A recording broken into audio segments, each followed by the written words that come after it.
They say that spring is the season of new beginnings. But for me, spring was the season that shattered everything I thought I knew about love, about life, and about the man I was supposed to marry. I am Elena Pierce. I was 34 years old when my world collapsed in the span of 2 weeks. 2 weeks that would change everything I believed about myself, about the people I trusted, and about what I was truly capable of becoming. This is not just a story about loss. This is not just another tale of heartbreak and betrayal.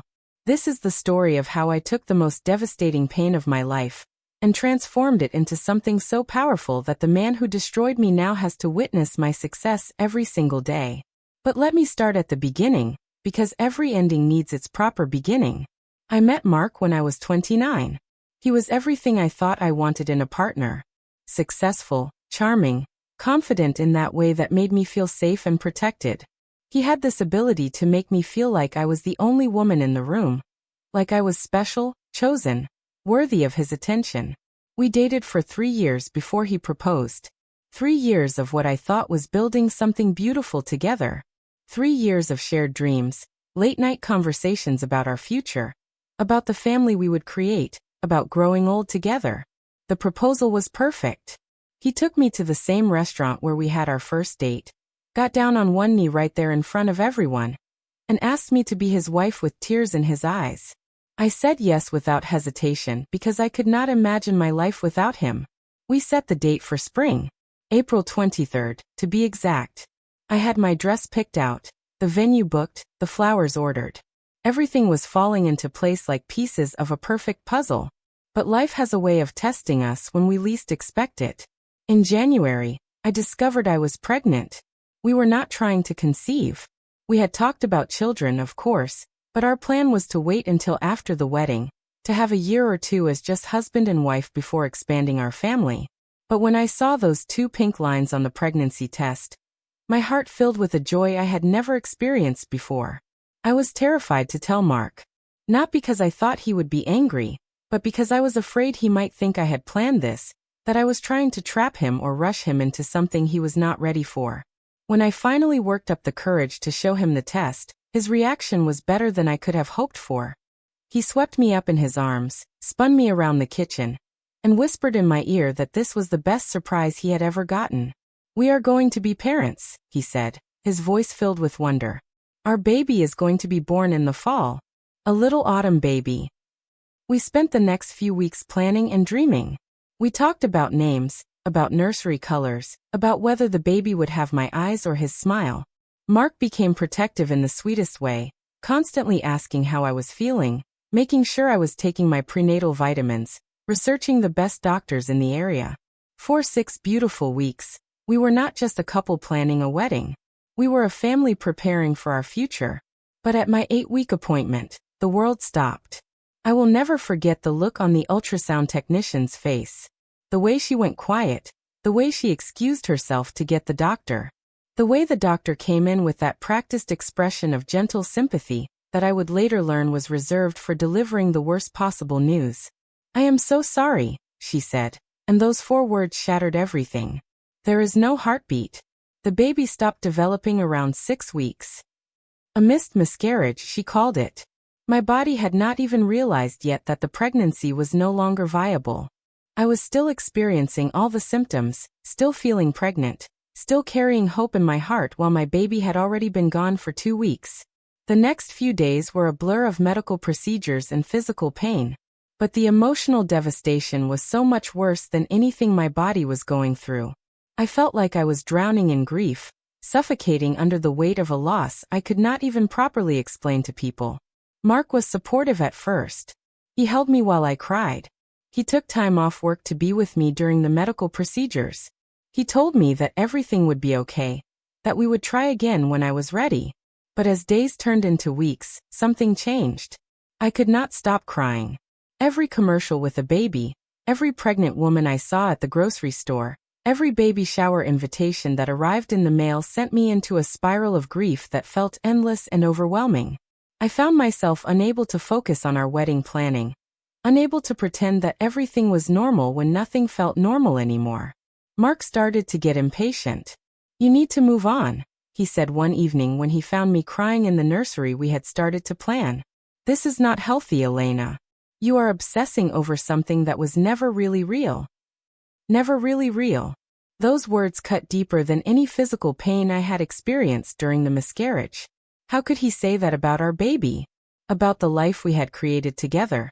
The future we had dreamed about? The love I had felt growing inside me? It was real to me. I whispered, but he had already walked away. Things got worse after that.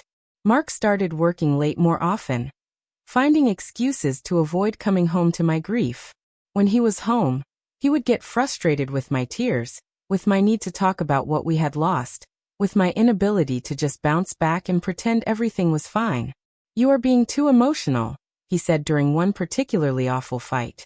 I lost the baby too, but I am not falling apart.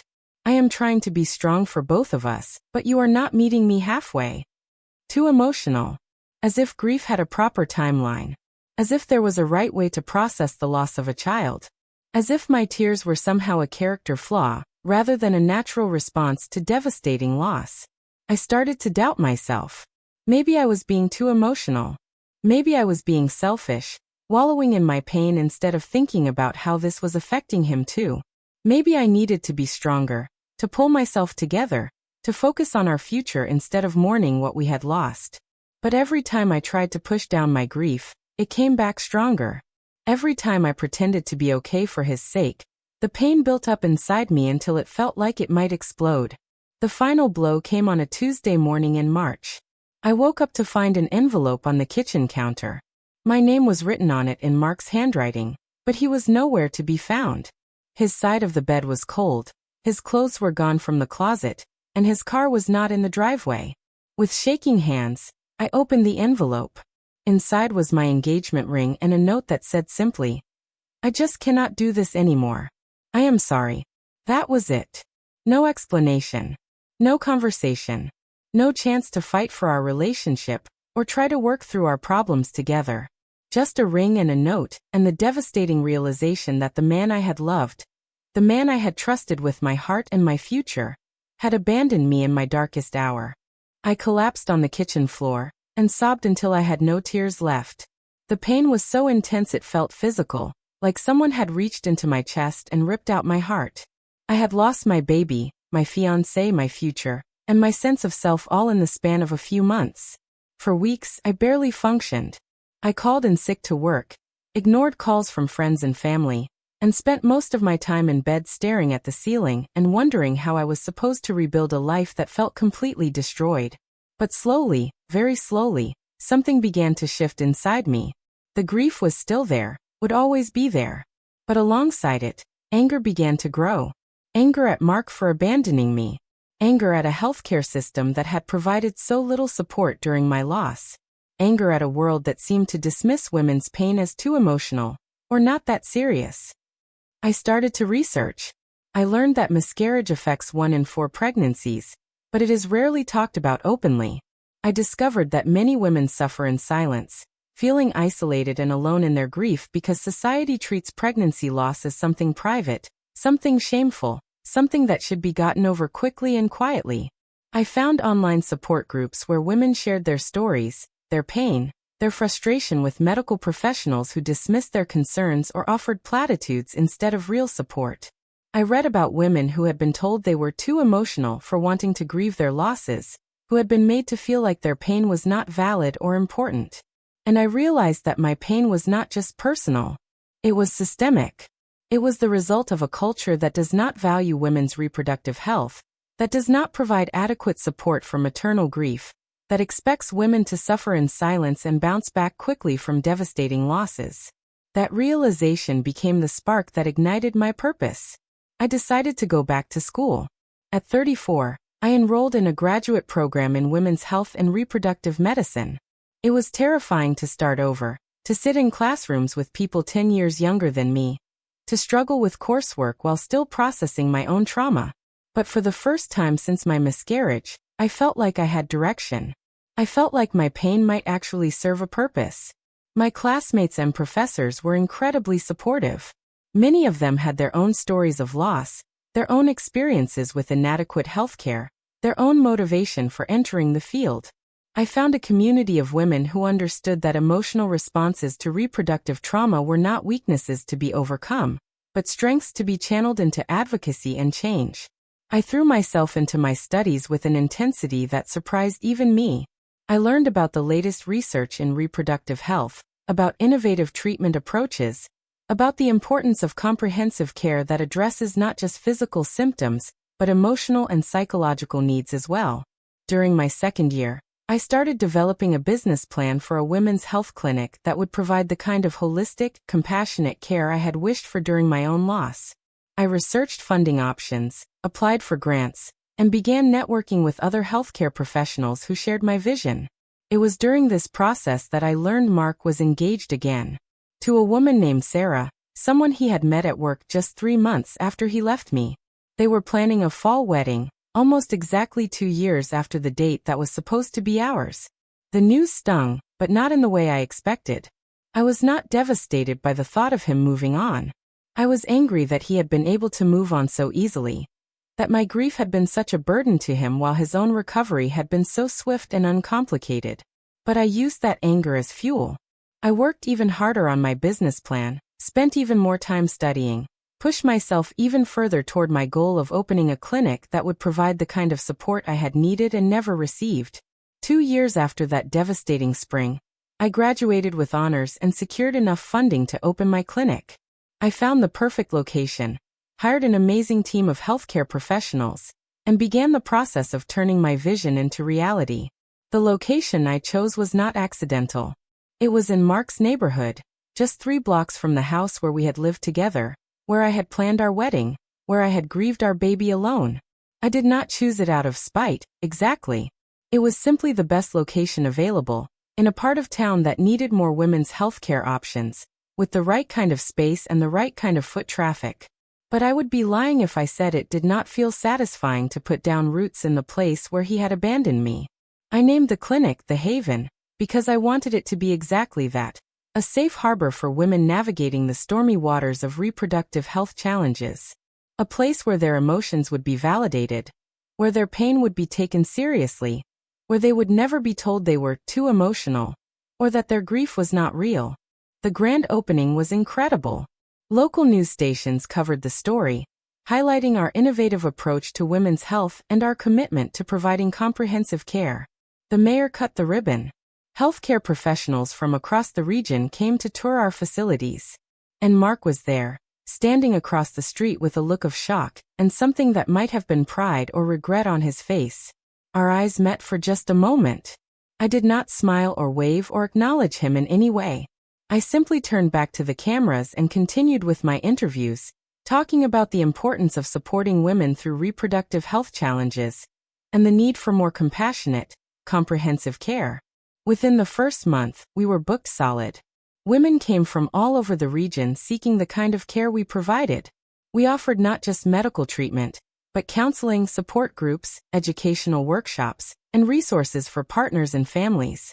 Many of our patients were dealing with miscarriage, infertility, or other reproductive health challenges. But we also provided routine gynecological care, contraceptive counseling, and reproductive health education.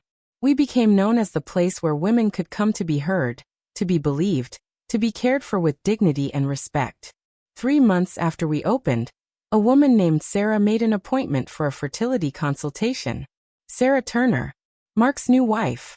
She did not know who I was when she walked into my office. She had simply heard that the Haven was the best women's health clinic in the area, that we had excellent success rates with fertility treatments, that our approach was more holistic and supportive than other clinics. I could have referred her to one of my colleagues. I could have found an excuse to avoid treating her personally. But I am a professional, and she was a patient in need of care. Sarah was struggling with infertility. She and Mark had been trying to conceive for over a year with no success. She was frustrated, scared, and feeling like her body was failing her. She was also feeling dismissed by her previous healthcare providers, who had suggested she was too anxious and needed to just relax. Sound familiar? As I listened to her story, I felt a complex mix of emotions. There was still pain there, still anger about how Mark had treated me. But there was also professional compassion for a woman who was struggling with the same kind of dismissive medical care that had failed me.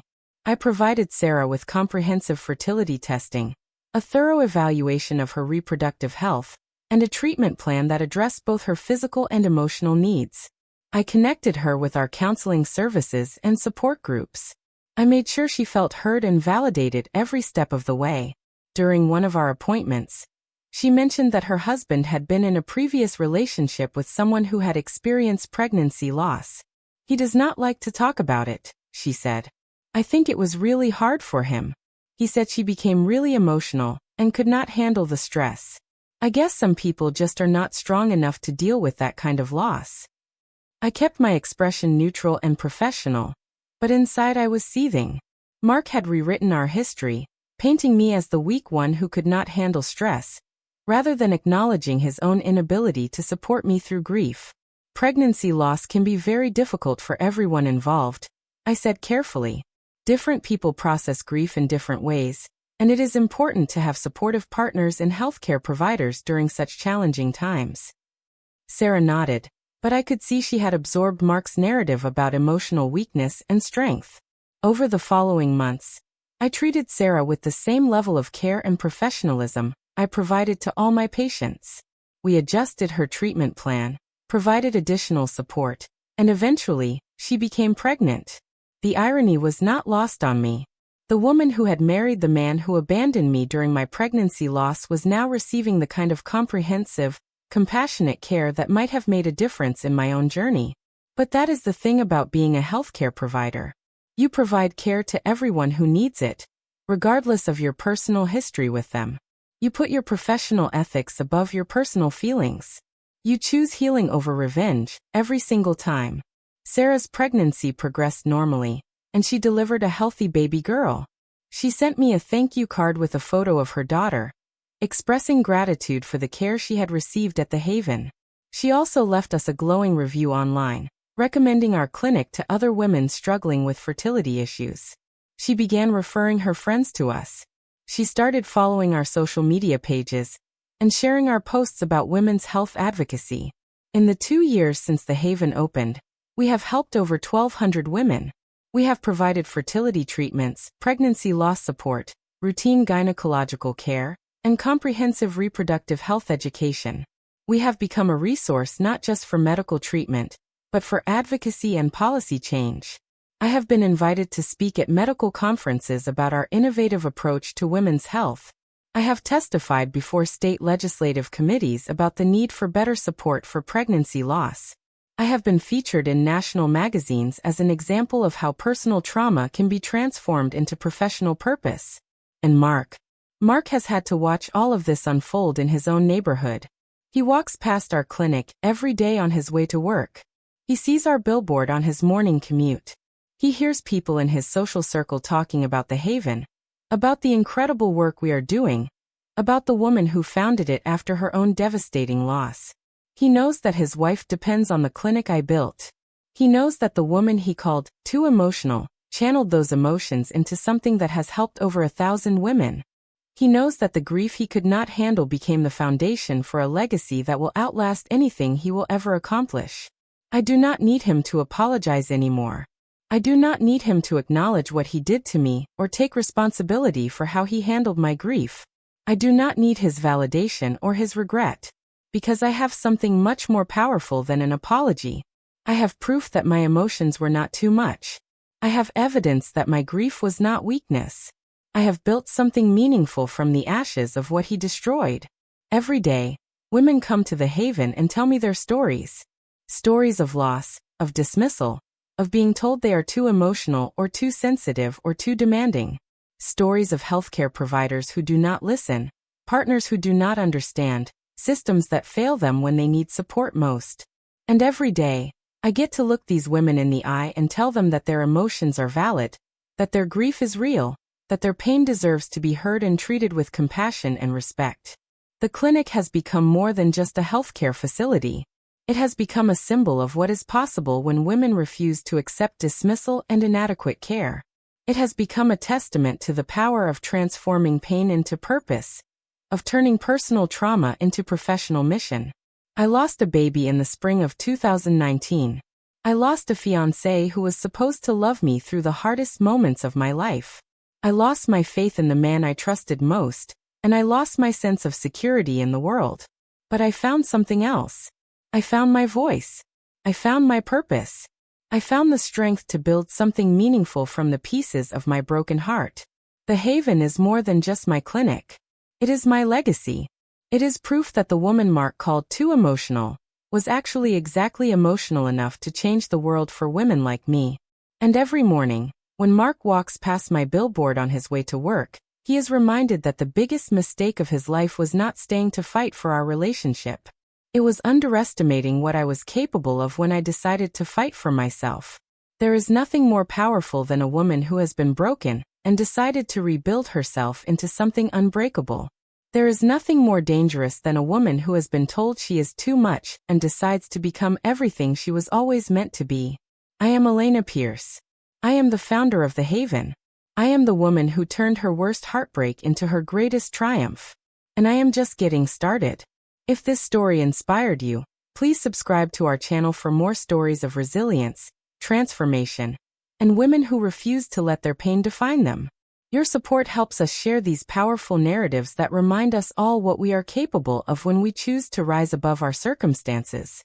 Hit that subscribe button and join our community of survivors who became thrivers.